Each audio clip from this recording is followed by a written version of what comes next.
One of the most common questions I get from buyers, let's say, Tim, I've never bought a home before. I have absolutely no idea where to begin, how much I can afford.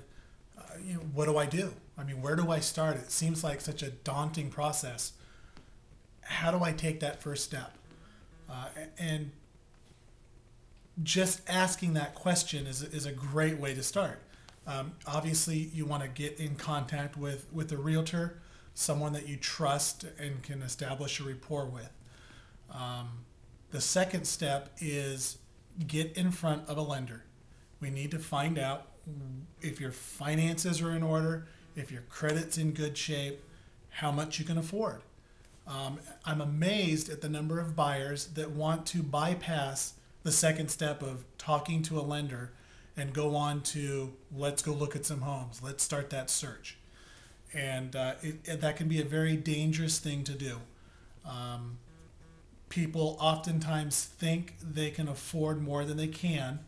They go out and look at homes in the $250,000, $350,000 range, only to find out that they qualify for much less. But they've already seen those homes, and now they're comparing everything against that ideal. I like to tell them, once you've driven a Ferrari, it's hard to go back to a Volkswagen. It's a great car, but it doesn't have the pizzazz of that first car you drove, which happened to be a Ferrari. So we always want to get you pre-qualified with a lender.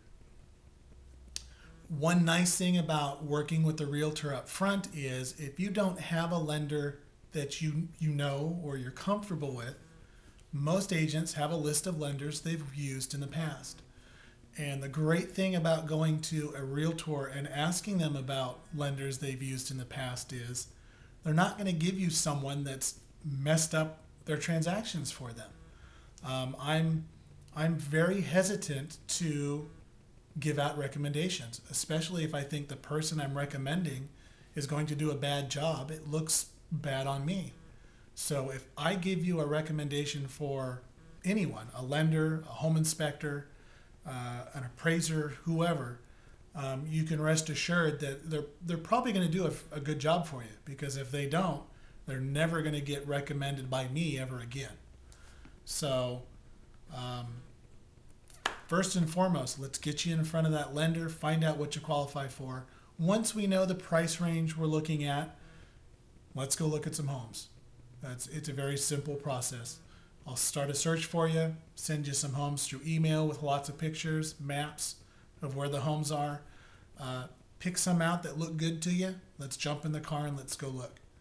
Another great thing about being pre-qualified, if you happen to stumble across that home, that perfect home, the first time out, you can jump on it. We're running into a lot of multiple offer situations in this market. A lot of first-time buyers coming out. So if you're not ready and you go out and you look at homes and you find one that you really like, but now you can't do anything because you've not pre-qualified with that lender, you may lose the property while you're doing that, sitting down with the lender and getting qualified. One thing I always tell my buyers, before you even go and talk to your lender, sit down, figure out how much of a house payment are you comfortable making. Is it $1,000 a month? Is it $1,500 a month?